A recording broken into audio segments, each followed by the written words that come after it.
Okay भाई, so last class में starts with and ends with function तक बताया था।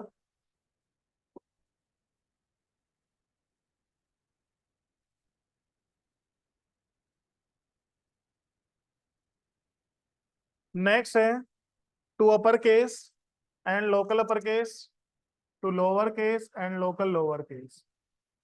देखो, अपर केस और टू लोकल अपर केस से आउटपुट जो आपका आएगा वो सेम ही आएगा। ठीक है, दोनों ही क्या करेंगे, लोअर केस में चेंज करेंगे, एंड अपर केस और local upper case upper case में। ठीक है, अब दो फंक्शन अलग अलग इसलिए हैं, जैसे कुछ कंट्रीज ऐसी हैं जहाँ पे एक ही जैसे इंग्लिश के भी मल्टीपल वर्जन चलते हैं, जैसे अमेरिका में लैटिन इंग्लिश भी है, इंग्लिश भी यूज होती है। तो उसमें क्या है, कुछ सिंबल्स का फर्क होता है। ठीक है, तो जो लोकल अपर केस है, ये क्या करता है कि जावा स्क्रिप्ट जिस वेबसाइट पे लगी होगी, उस वेबसाइट का जो टाइम जोन होगा, उस टाइम जोन के अकॉर्डिंग आंसर देगी। मतलब लोकल लोअर केस में कन्वर्ट करेगी या अपर केस में।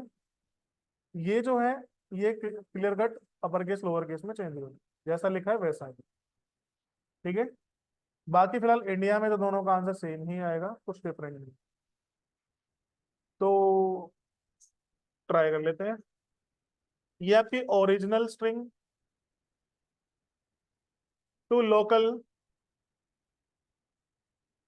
Lower case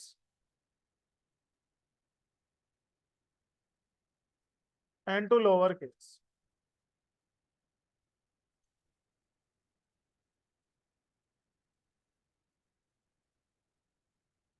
and upper case.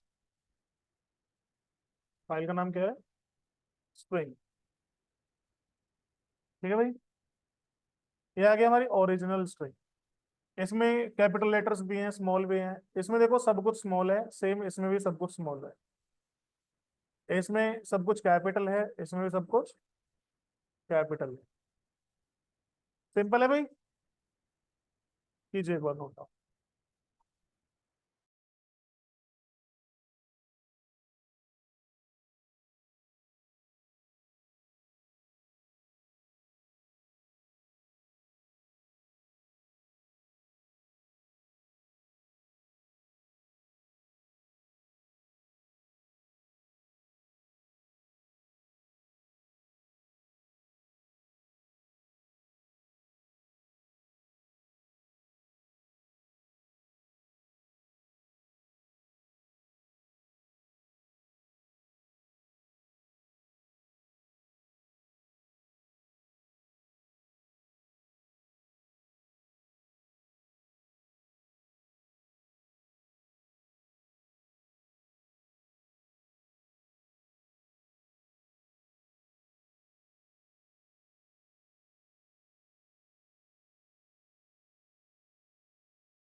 हो गया बेटा। नेक्स्ट है सब एसटीआर, सब स्ट्रिंग एंड स्लाइस फंक्शन। तीनों ही फंक्शन आपकी स्ट्रिंग से किसी सब स्ट्रिंग को अलग करके आपको देंगे, मतलब स्ट्रिंग का एक छोटा सा पार्ट अलग करके आपको प्रोवाइड करेंगे। बस इनका जो वर्किंग स्टाइल है वो थोड़ा डिफरेंट है। Sub STR return sub string from position to number of character. जैसे ये हमारी ओरिजिनल स्ट्रिंग है,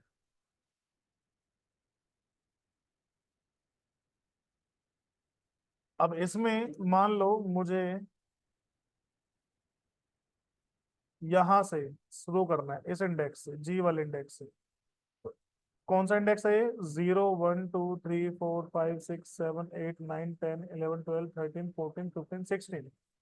मैं 16 से मान लो 20 करेक्टर प्रिंट करना चाह रहा हूँ, तो 1 2 3 4 5 6 7 8 9 10 11 12 13 14 15 16 17 18 19 20, या मान लो 25, 21, 22, 23, 24, 25 यहाँ तक आना चाहिए। तो मैंने क्या किया, 16th इंडेक्स से 25 करेक्टर। ठीक है, चेक करते हो। ए डॉट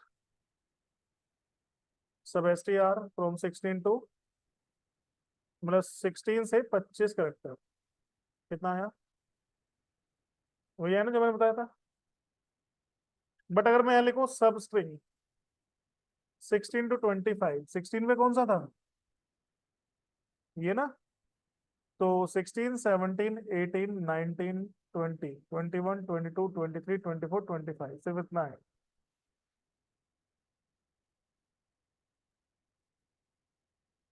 डिफरेंस समझ में आया दोनों में?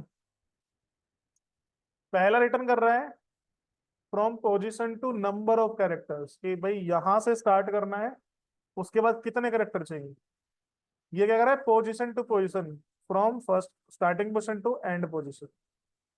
ठीक है, ये जो पहली वैल्यू है ये इंक्लूड होती है, और जो दूसरी वैल्यू है एक्सक्लूड होती है। इस वाले केस की बात कर रहा हूँ।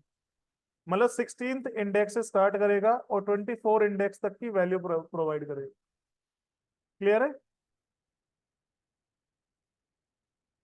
मैं कहता हूँ स्लाइस। अगर मैं दो वैल्यू पास करूं तो मुझे सेम रिजल्ट मिलेगा दोनों, लास्ट के दोनों में। अगर एक ही वैल्यू पास करूंगा तो इसका मतलब है start from 25th index and remaining all characters. ठीक है, और लास्ट 25 लिखूंगा तो मतलब लास्ट के 25 कैरेक्टर्स लास्ट से। तो यहाँ पे क्या हो रहा है,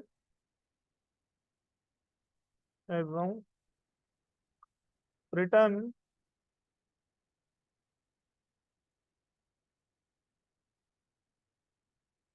substring from 16th index, return 25 characters substring from 16th index. ठीक है भाई, इसमें क्या कर रहा है ये, रिटर्न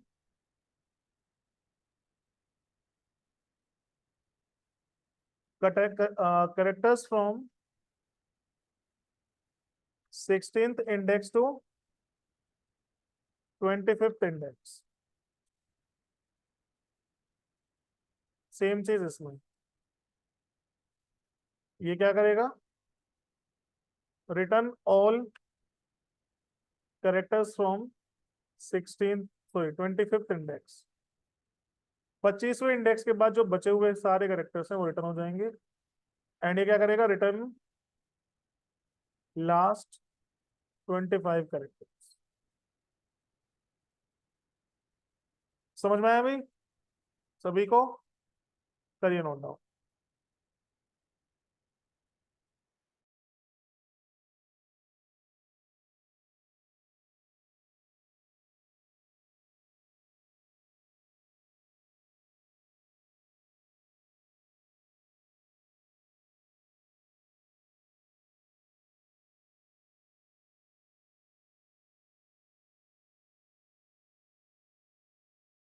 जो क्रॉस यहाँ पे आ रहा है ना, टाइप स्क्रिप्ट के किसी वर्जन से आ रहा है, देखो ये क्या कर रहा है यहाँ पे, सिग्नेचर फ्रॉम नंबर लेंथ, ये कर रहा है यहाँ पे, तो ए डॉट सब एस्टर इज डेप्रिकेटेड, बट ये टाइप स्क्रिप्ट के अकॉर्डिंग बोल रहा है, बट हमारे कोड में कोई दिक्कत नहीं है, इससे इग्नोर करना।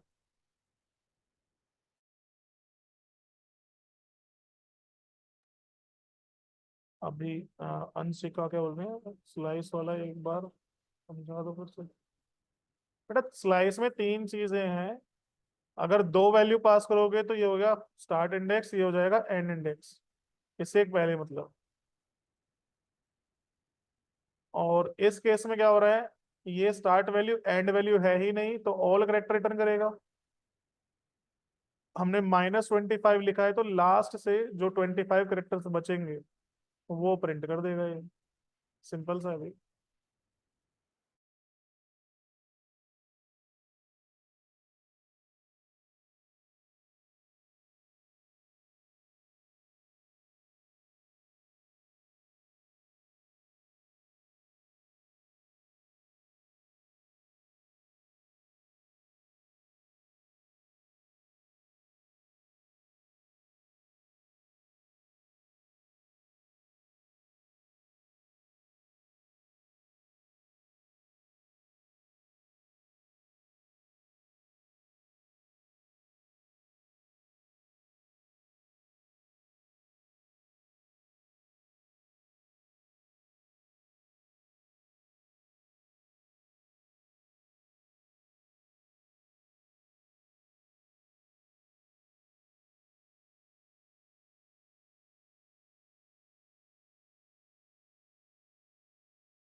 हो गया भाई?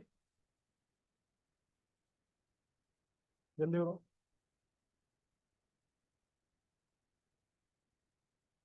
तो बस एक मिनट में आया।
ओके भाई, तो नेक्स्ट है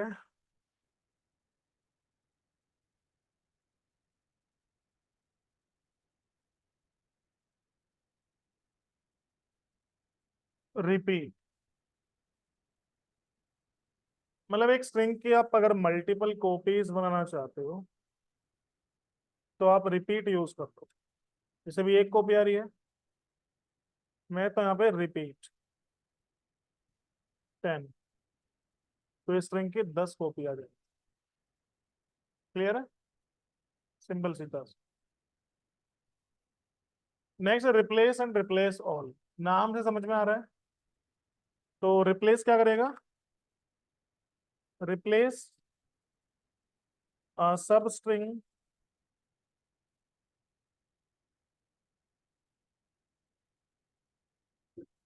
in string with another substring but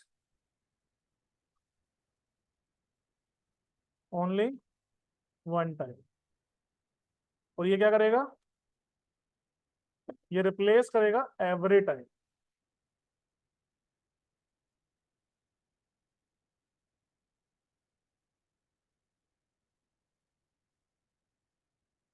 जैसे ये स्ट्रिंग है,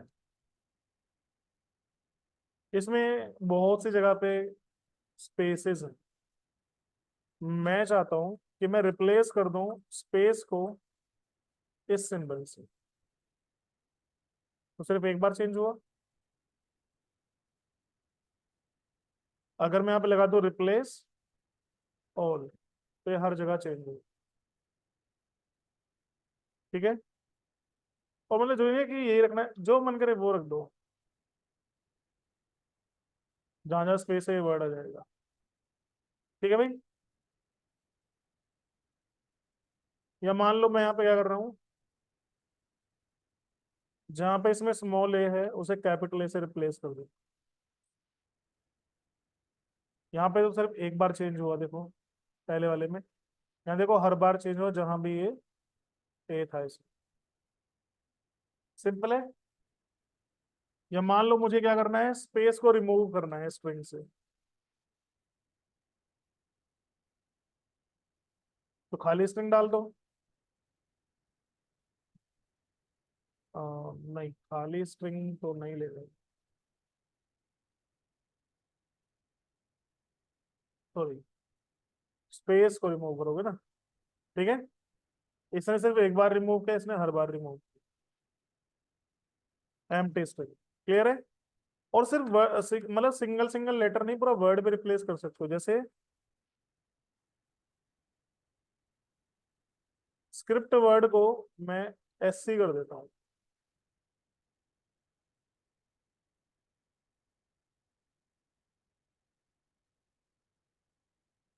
जावा एससी आ गया, इसने सिर्फ एक बार चेंज किया, और यहाँ पे स्क्रिप्ट दोबारा आया था तो इसने दोबारा चेंज किया। क्लियर है।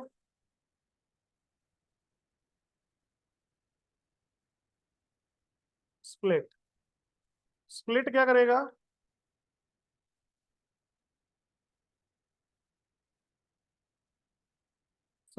Split string and return an array और सब स्ट्रिंग्स आफ्टर स्प्लिट। स्प्लिट होने के बाद सब स्ट्रिंग रिटर्न करेगा। जब मैं लिखता हूँ कंसोल लॉग में ए डॉट स्प्लिट, और मैं इसमें कोई भी पैरामीटर नहीं भेज रहा, तो इसमें पूरी स्ट्रिंग एक एरे बन जाएगी। मैं करूँ कि भाई मुझे स्पेस से स्प्लिट करना है, तो सारे वर्ड अलग अलग हो गए। मैं तो जहां भी ए हो वहां से स्प्लिट करूँ। ठीक है, मैं तो जहां भी इसमें ई हो वहां से स्प्लिट करो, जहां भी इसमें एस हो वहां से स्प्लिट करो। सिंपल है भाई। इस तरह से स्प्लिट कर सकते हो, तो एक एरे बन जाएगा जिसमें हमारे सब स्ट्रिंग्स होंगे। समझ में आया भाई। करो नोट डाउन फटाफट।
Next trim, trim start and trim end. L trim R trim नहीं है, वो पीएचपी में। सो ट्रिम क्या कर रहा है, remove all leading white space characters from string from both side. मतलब आपकी कोई स्ट्रिंग है जिसमें मान लो अननेसेसरी वाइट स्पेस है,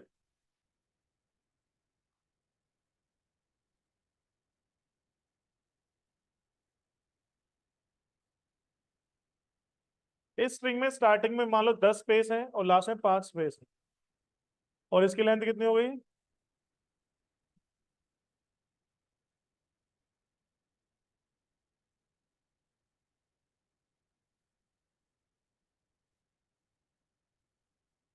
21।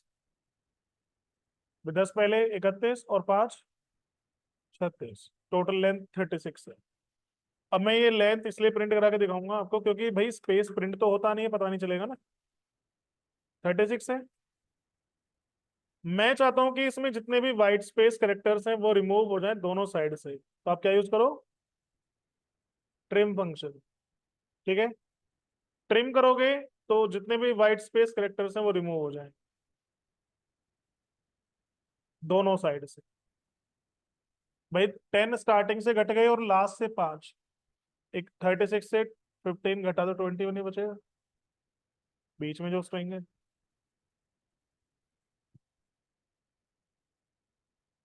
और अगर मैं यहाँ पे कर दूं ट्रिम स्टार्ट, तो सिर्फ स्टार्टिंग से रिमूव किया जाएगा। भाई स्टार्टिंग में 10 घटा दोगे, 36 से 10 गए तो 15 26, और अगर लास्ट से हटाए तो ट्रिम एंड।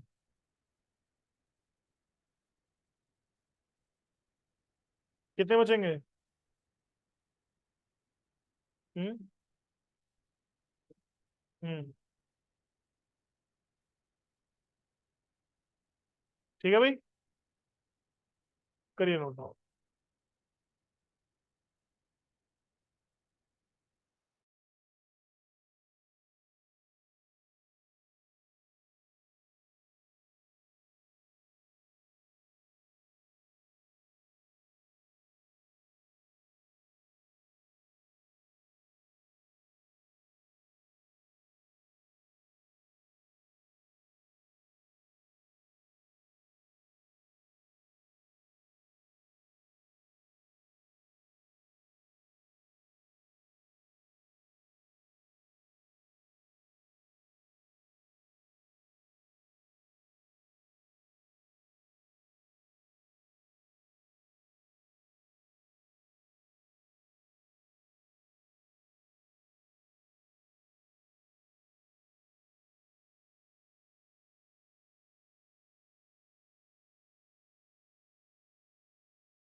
हो गया भाई।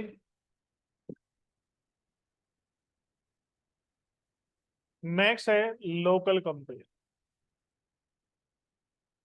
Use to compare two strings.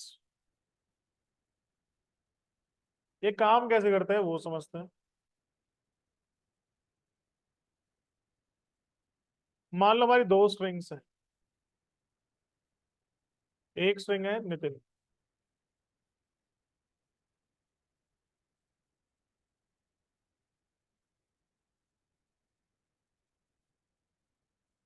और एक स्ट्रिंग है मान लो सतीश।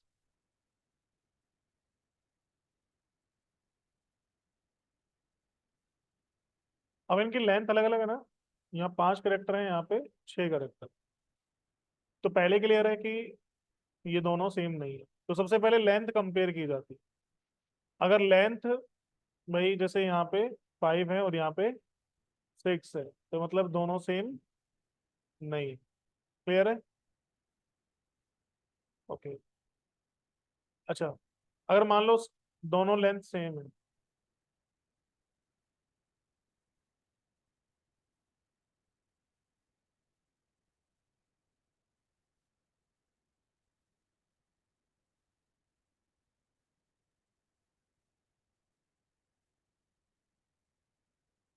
तो एन की यूनिकोड वैल्यू से एन की यूनिकोड वैल्यू को सब्ट्रैक्ट करो, आंसर कितना आएगा? 0। मतलब दोनों के फर्स्ट इंडेक्स वाली वैल्यू को सब्ट्रैक्ट करके फिर नेक्स्ट इंडेक्स को सब्ट्रैक्ट करो, तो आई से ए को सब्ट्रैक्ट करोगे तो आई की यूनिकोड वैल्यू और ए की यूनिकोड वैल्यू में 8 का डिफरेंस है। तो पॉजिटिव वैल्यू अगर आएगी तो रिटर्न कितना होगा? 1। अगर 1 रिटर्न होता है, इसका मतलब जो स्ट्रिंग ए है वो बाद में आनी चाहिए स्ट्रिंग बी से अल्फाबेटिकल ऑर्डर में। तो नमन पहले आएगा, नितिन बाद में। ठीक है।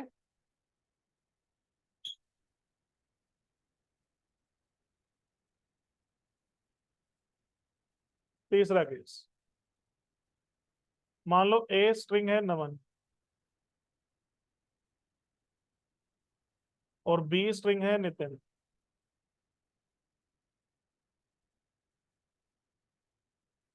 एन से एन 0, ए से आई -8 आएगा। रिटर्न कितना होगा? -1। नेक्स्ट केस, हो सकता है सब कुछ सेम, जैसे नितिन एंड नितिन। 0 0 0 0 तो लास्ट में रिटर्न में कितना होगा? 0। तो कंपेयर करते टाइम अगर 0 आया तो इसका मतलब दोनों स्ट्रिंग सेम है। अगर -1 आया तो इसका मतलब फर्स्ट स्ट्रिंग अल्फाबेटिकल ऑर्डर में पहले ही आएगी। और अगर पॉजिटिव 1 आया तो जो दूसरी स्ट्रिंग है वो पहले आनी चाहिए अल्फाबेटिकल ऑर्डर। यहाँ लिखा भी है। जैसे मान लो A string Nitin, B string Satish, A dot local compare with B. -1 आ रहा है। भाई एन से एस को सब्ट्रैक्ट करोगे तो माइनस में आएगी ना वैल्यू।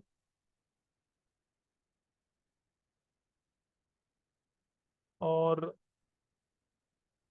अगर मान लो मैं इसे इस तरह से करूँ, ये ए है और ये बी है,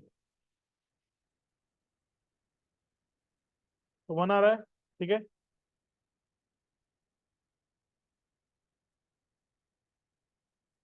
नमन -1 आ रहा है।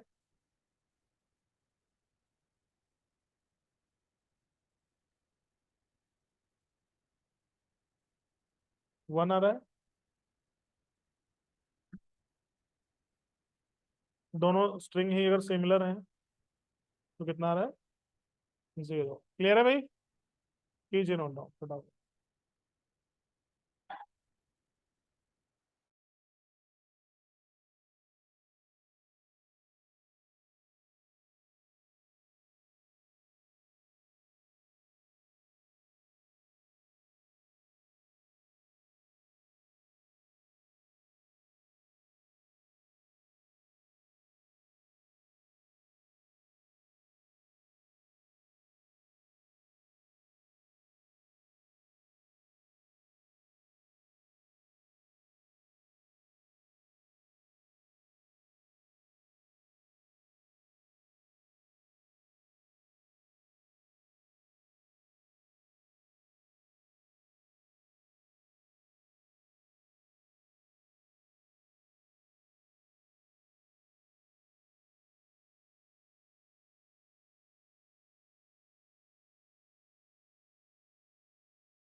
ओके भाई, so string is completed now. Next है एरे।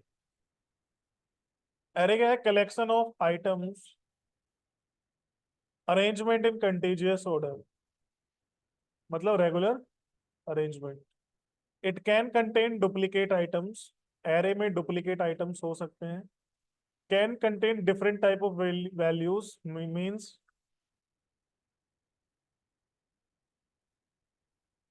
Heterogeneous elements.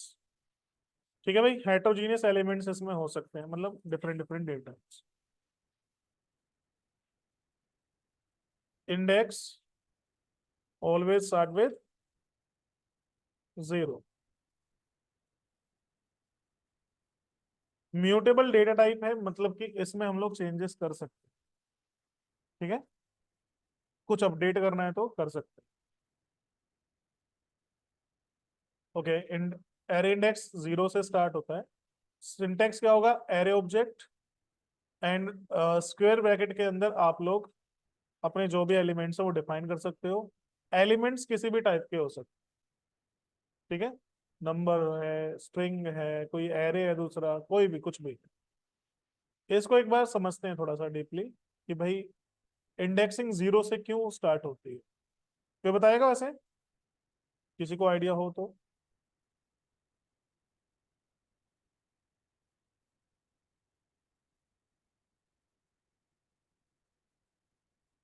जब तक मैं डायग्राम बना रहा हूँ तब तक गूगल कर लो।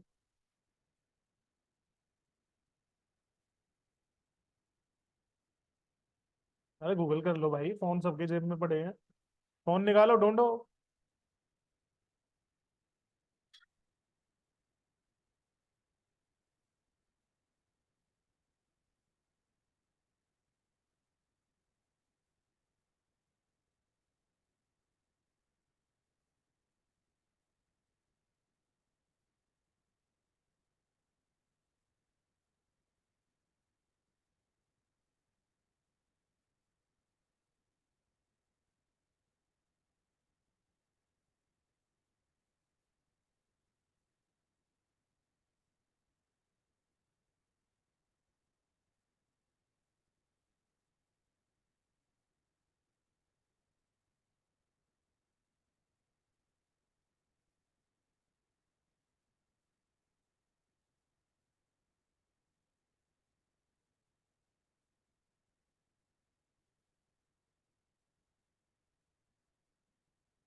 मिला कुछ?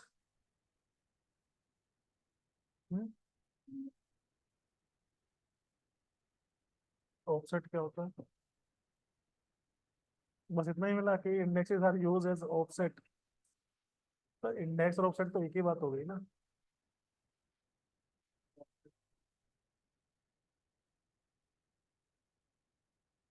जो भी है वो तो बताओ। अच्छा, तो जहां भी आप ढूंढ रहे हो क्या मिल रहा है लिखा हुआ? Indexes are use as offset. तो ये ढूंढ लो ना, व्हाट इज ऑफसेट। अब ये ढूंढो।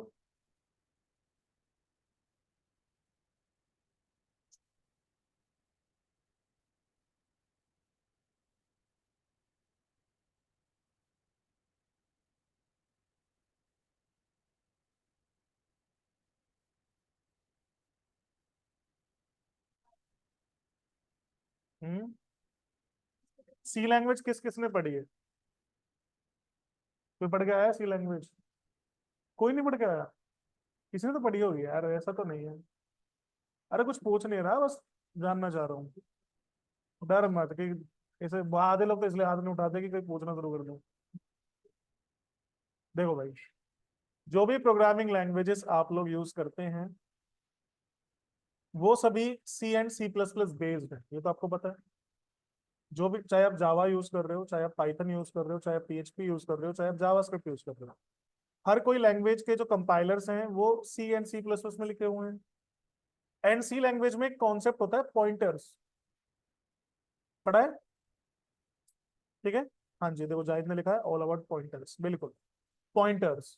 तो जो एरे का नाम है, जैसे मैंने क्या लिखा, ए, वो एक पॉइंटर होगा जो आपके एरे की फर्स्ट लोकेशन को पॉइंट करेगा। ठीक है। जैसे मैं इसका नाम ए लिख रहा हूं, तो यहाँ पे ए एक पॉइंटर है जो आपकी फर्स्ट लोकेशन को पॉइंट कर रहा है। क्लियर है? सिंपल है। तो हालांकि जावा सेट में तो पॉइंटर्स हैं नहीं, लेकिन इंटरनली तो ये सब कुछ यही चलता है। इंटरनली तो चलेगा ही चलेगा।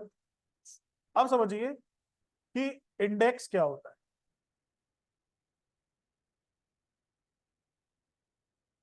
इसमें लिखा है कि index is works like a offset. तो मैं कह रहा हूं इंडेक्स या ऑफसेट क्या होता है। तो ये होता है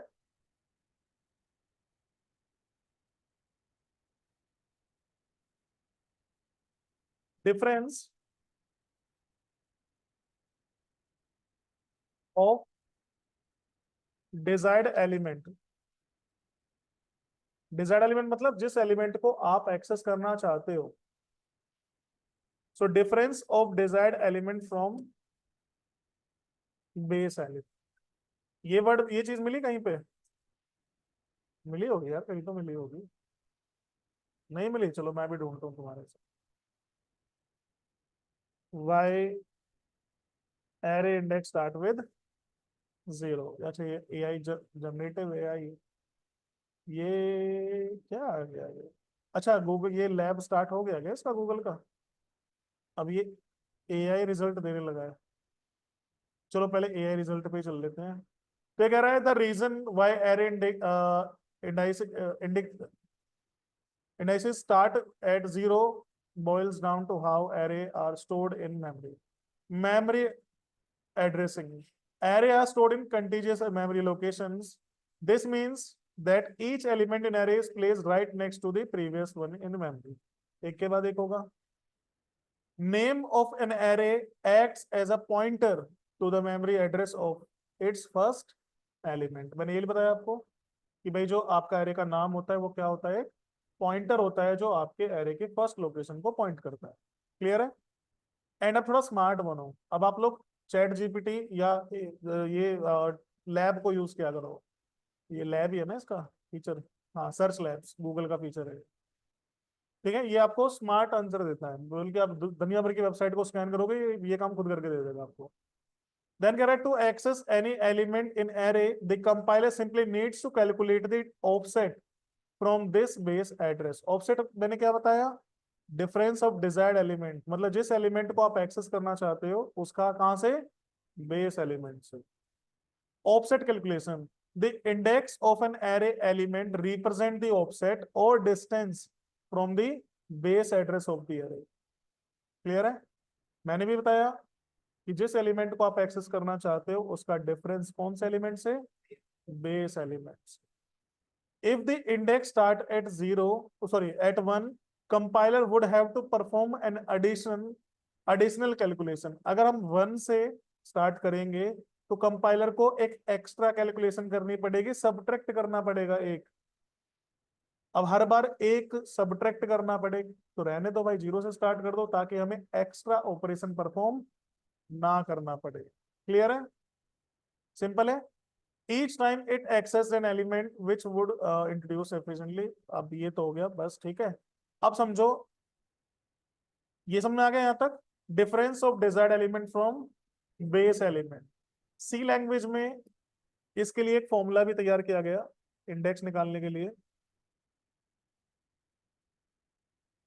वो मैं तुम्हें बता देता हूं.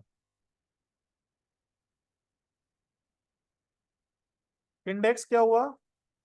जो ऊपर लिखा है वही लिख दो, address of desired element minus address of element divide by size of array, नहीं, डेटा टाइप. अब इस केस में मैं लिखूंगा यहाँ पे size of max size element of array. अगर हम बात करें, या एक काम होता है साइज ऑफ एलिमेंट लिख देता हूँ, डेटा टाइप. अभी मैं सी लैंग्वेज के अकॉर्डिंग लिख रहा हूँ, ठीक है भाई. अब मैंने तो बोला कि भाई जावा स्क्रिप्ट में क्या होगा, हम किसी भी टाइप का एरे ले सकते. अगर मैं नंबर ले रहा हूँ तो इसे कुछ मेमोरी मिलेगी, मैं स्ट्रिंग लूंगा तो उसे ज्यादा मेमोरी मिलेगी या कम मेमोरी मिलेगी. अगर मान लो मैं यहाँ पे मोबाइल नंबर लिख दूँ 10 डिजिट का, तो ज्यादा मेमोरी खर्च होगी. तो जावास्क्रिप्ट में जो मेमोरी मिलती है वो आपको डायनेमिकली मिलती है. छोटा नंबर है तो 1 बाइट भी मिलेगी, रेंज के अकॉर्डिंग मिलती है, ठीक है. ऑटोमेटिकली एडजस्ट होता है. मैं मान के चलता हूँ फिलहाल ये 4 बाइट मेमोरी कंज्यूम कर रहा है, मान के चलता हूँ. तो दैट्स वाई मैंने यहाँ पे एड्रेस लिखे हैं. मान लो फर्स्ट एलिमेंट एड्रेस 20122, तो नेक्स्ट क्या होगा? 20126. ठीक है भाई, क्योंकि पहला एलिमेंट 4 बाइट का है तो 4 बाइट के अकॉर्डिंग ये एड्रेस हमारे बन जाएंगे. अब आप सोचेंगे कि भाई इसमें तो स्ट्रिंग भी हो सकती है, कोई ऑब्जेक्ट भी हो सकता है, कोई एरे भी हो सकता है दूसरा. तो C++ में तो होमोजीनियस एलिमेंट्स हो सकते हैं सेम टाइप, इसलिए वहां कोई कंफ्यूजन नहीं है. लेकिन जावास्क्रिप्ट में डिफरेंट टाइप या हेट्रोजीनियस होने की वजह से क्या होगा कि ये चेक किया जाएगा आपके पूरे एरे में वो कौन सा एलिमेंट है जिसका साइज सबसे ज्यादा है. क्लियर है? फिर से सुन लो. ये चेक किया जाएगा आपके एरे का वो एलिमेंट कौन सा है जिसका साइज सबसे ज्यादा है. उतना साइज हर एलिमेंट को मिलेगा. क्लियर है? भले उसे उतने की जरूरत हो या ना हो. समझ में आया? ताकि इक्वल हो सके. एरे का मतलब सबको सेम रखना है. क्लियर है? तो सेम कैसे रख सकते हो भाई? जिसकी मेमोरी सबसे ज्यादा है उतनी मेमोरी सबको दे दो, चाहे जरूरत हो या ना हो.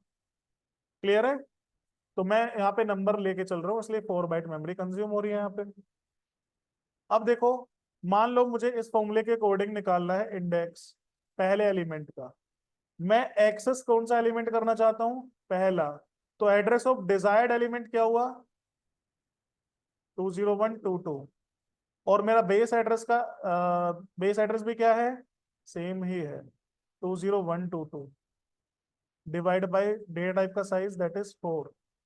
कितना हो गया? 0/4, मतलब 0. तो ये इसका इंडेक्स कितना हुआ?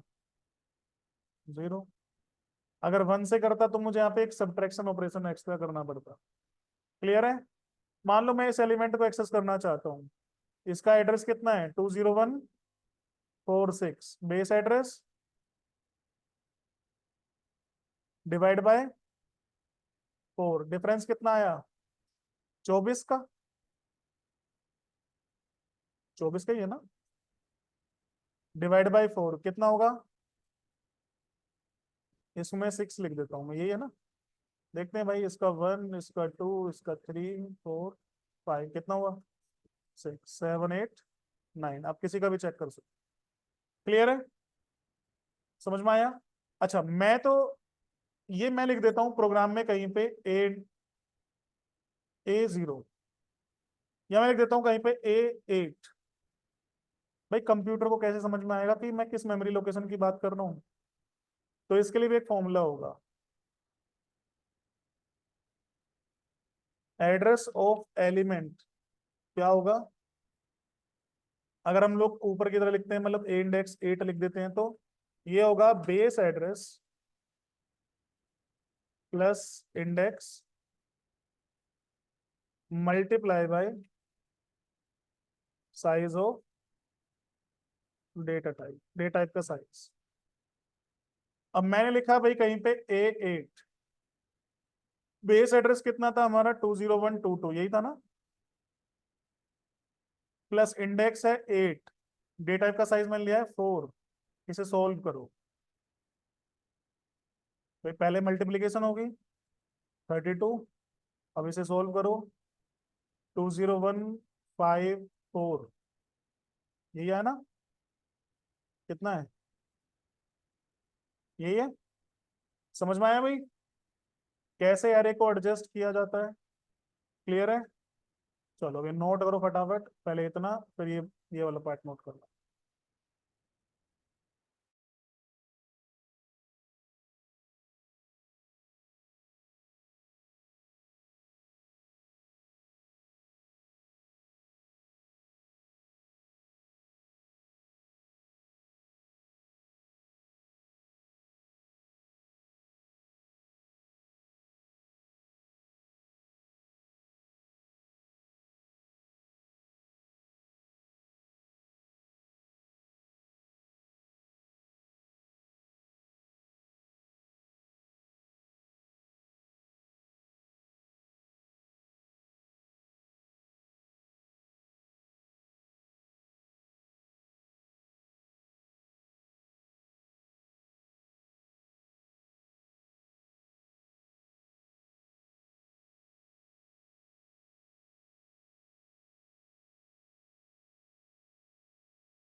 डन।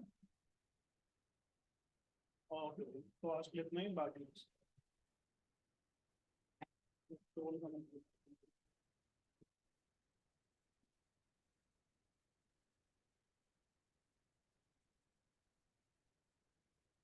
ठीक है आज के लिए इतना ही।